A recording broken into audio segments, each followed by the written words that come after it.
Self-diagnosis is valid. Self-diagnosing can be extremely helpful. 1. Stop self-diagnosing yourself through TikTok. All those videos that you're seeing about like 10 signs you didn't know mean you have depression or signs of anxiety that no one talks about are lying to you.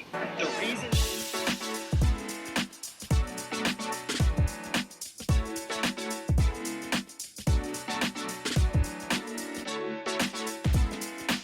Hello friends, and welcome back to my channel. So just in case you aren't chronically online like me, there tends to be a lot of mental health content on TikTok. Creators talk about symptoms of their ADHD, borderline personality disorder, OCD, and more. Some of the creators talk about their experience with getting a professional diagnosis, while others mention that they self-diagnose themselves with a certain condition for various reasons. I'm on a part of TikTok that is focused on mental health, so I'm familiar with how nuanced the discussion can be. However, on a surface level, there seems to be a lot of videos that are like, do you have this habit or trait? You probably have ADHD. And then the examples they give are fairly common traits that most people, including neurotypicals, experience from time to time.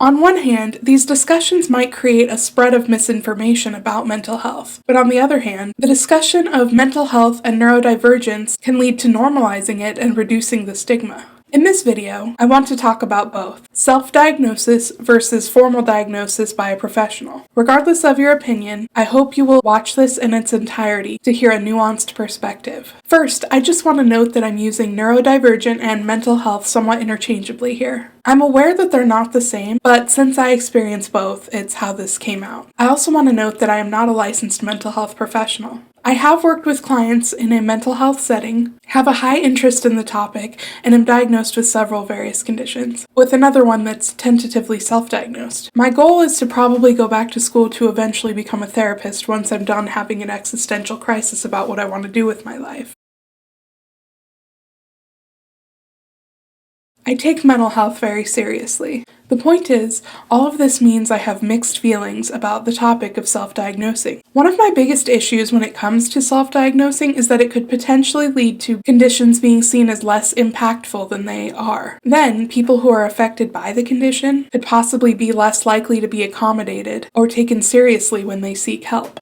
When it comes to a complex topic like mental health, misinformation is bound to arise and spread. As I briefly alluded to before, certain content and information being spread could lead to people who experience hints of cognitive or behavioral difficulties deciding that they have a certain condition based on information they hear online. Then, if they clearly don't struggle as much in their day-to-day life, others will get the impression that the condition they say they have isn't that big of a deal, because they think they know someone who has it. However, saying that begs the question, what does struggling look like? Even people with mental illness or neurodivergent conditions can appear normal at a first glance through a strategy called masking. In a way, we all have a form of masking when attempting to function at work, with friends, or while doing daily tasks. It's a strategy to appear normal or neurotypical and functioning as our society expects. For those who have worked in food service or retail, masking can be compared to your customer service persona. But neurodivergent people have to mask more than others, and more frequently and intensely. They also experience more consequences from both masking and not masking. A neurodivergent person who does mask can experience burnout very quickly. Although burnout can look different for everyone, it typically means that someone is unable to function and can no longer carry out the daily tasks of living, working, socializing, and more. So then, what is the difference between people who have a condition and people who just have some of the symptoms, but it doesn't affect them in a clinically significant way? The symptoms of a lot of conditions are things that everyone experiences, especially in our current capitalistic society that often goes against human nature. However, the main criteria for a diagnosis tends to be the severity of symptoms and how often it affects a person's life. For example, someone might lose their keys on occasion, but they can identify the problem and come up with a solution so they don't keep losing them. On the other hand, someone with ADHD might lose their keys often enough that it makes them late for work, whether or not they have a system in place to prevent them from doing so. And then, on top of severity and effect, The number of symptoms that go towards a diagnosis also plays a role. That's what makes the difference between a quirk and an identifiable diagnosis. Again, this is complicated by masking. People know themselves and their lives best. That's why I'm torn when it comes to self-diagnosing. Someone's perception of what certain symptoms look like can play a huge role. What appears to not affect someone's life due to their ability to mask, or their ability to function in general, could actually be impacting them hugely internally. On one hand, someone could hear about a condition and arbitrarily decide they have it. But what feels equally possible is that someone could hear about a condition and finally have a name to put with what they've been experiencing for their whole life. Finding a community with a diagnosis can be so healing and validating, and researching symptoms to cope and find ways to self-accommodate are all very beneficial.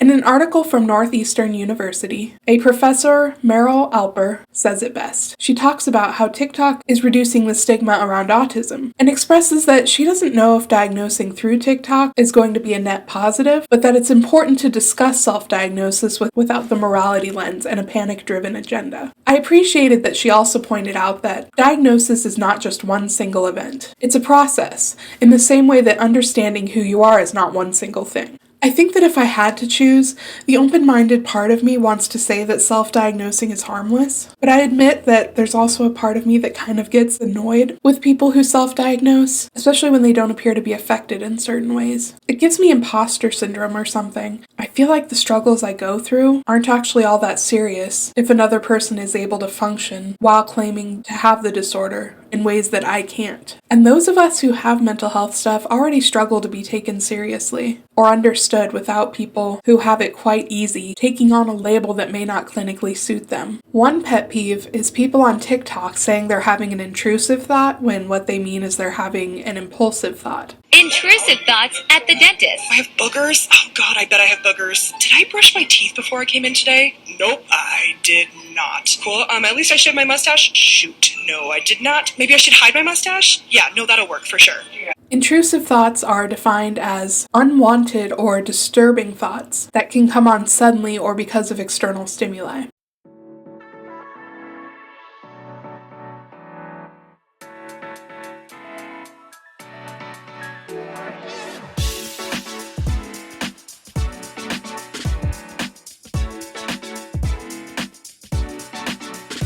Types of intrusive thoughts might be sexual, violent, or negative in some way. The OCD and Anxiety Center website states that the difference between intrusive thoughts that are part of a clinical diagnosis, such as anxiety or OCD, and ones that aren't, are the ways that those thoughts are perceived by the person having them. People with a mental health condition are more likely to see those thoughts as bad. Therefore, in my opinion, people who have intrusive thoughts caused by a mental health condition may not joke about them because they feel shame. Although, of course, some people use dark humor to cope. I've seen people admit their intrusive thoughts on TikTok, ones that aren't cute or funny or quirky or relatable, and then get ripped apart in the comments due to people thinking that they're weird. Meanwhile, at the same time, it's a trend to call certain thoughts intrusive. A day in the life of someone with intrusive thoughts. I wake up and wonder what it would be like to never get out. As a licensed therapist who sees clients every single day with intrusive thoughts, I don't like this video and I'm going to tell you why.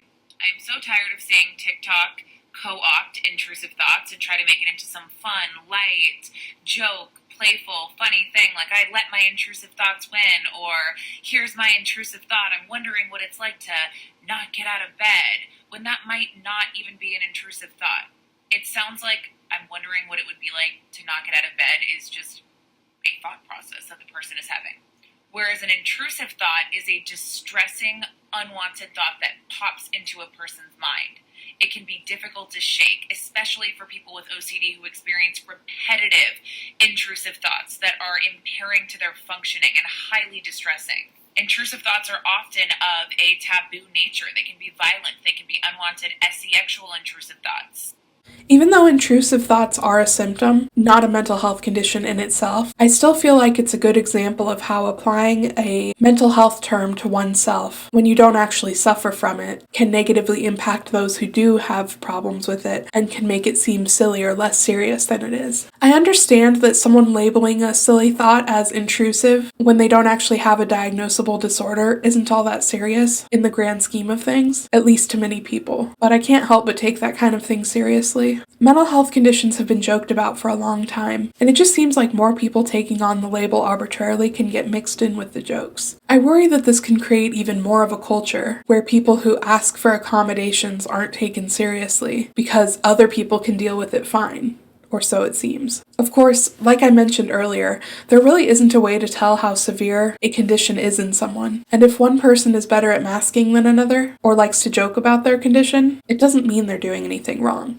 That being said, mental illness not being taken seriously can also be a problem when someone tries to give advice for something that they don't actually experience in a clinically severe way. A classic example of this is the typical, "If you have depression, just take a walk and go outside." Or if you have ADHD, "Buy a planner." It seems like this advice is often given by people who don't experience those conditions in a clinically significant way. But many of us know that it's not so simple to fix your brain chemicals. While doing something like going for a walk can be helpful for your mood, the advice totally negates the fact that many people with depression even struggle to do things like brush their teeth daily or take a shower. That sort of advice and mindset is also part of the stigma that leads to things like mental health days off from work or school not being taken as seriously as they should be, although that luckily is changing. Speaking of taking mental health days off from work, naturally the topic of capitalism and the healthcare system has to be discussed. Even if it was 100% clear that an official diagnosis is the only real way to decide that someone has a condition, the fact is that here in the US, it's incredibly difficult to do so due to how expensive our healthcare system is. Also, it's hard for many to get an appointment with a practitioner because there are too few available for those who need help.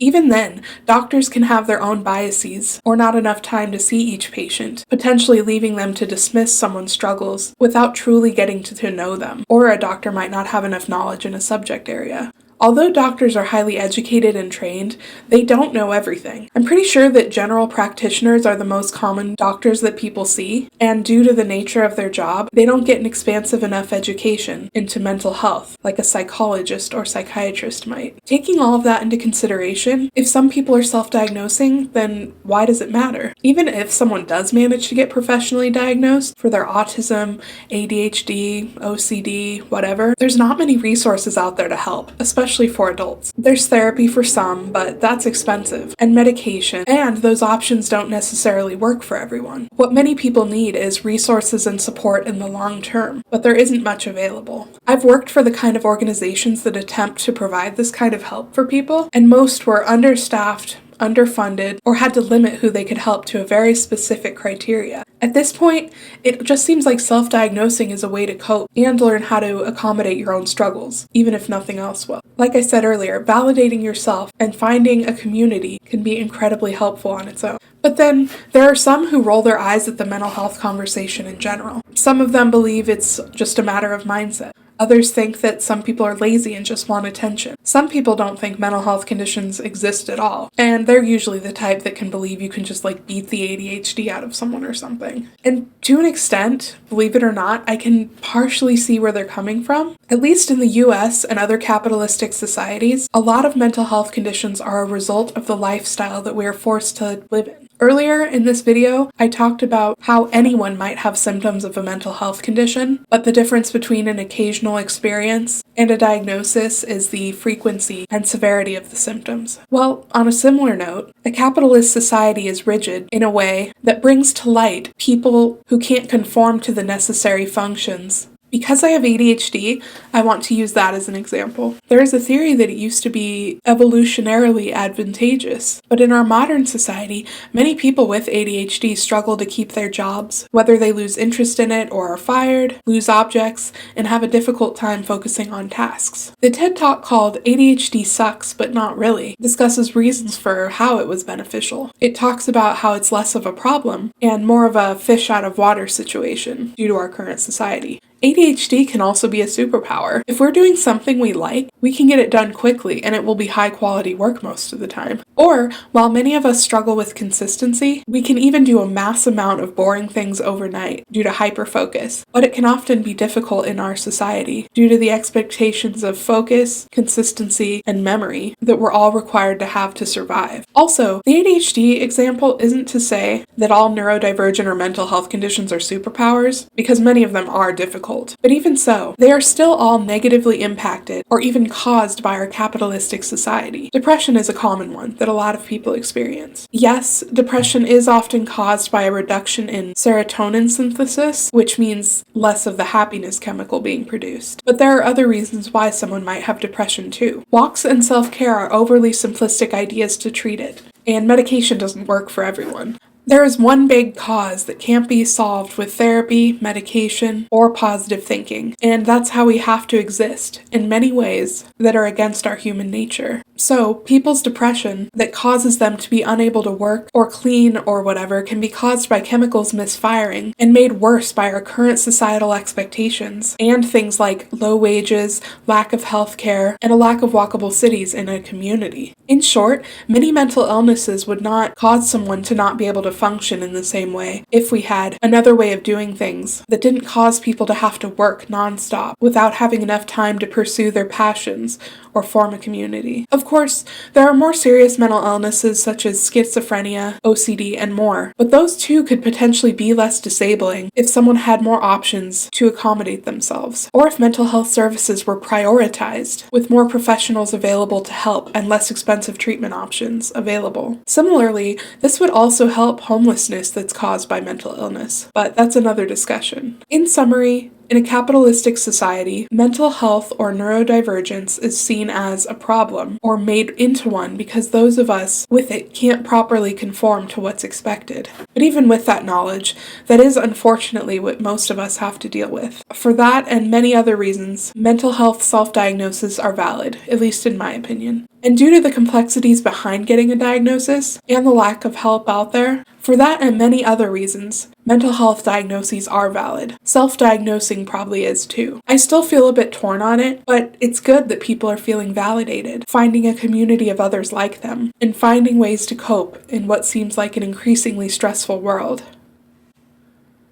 So what do you think? Do you agree that self-diagnosing is valid, or do you think it's not? I'd love to hear your reasoning either way. Let me know in the comments. And if you liked this video or found it thought-provoking, check out my channel and consider subscribing for more videos like this. Thanks for watching. Bye!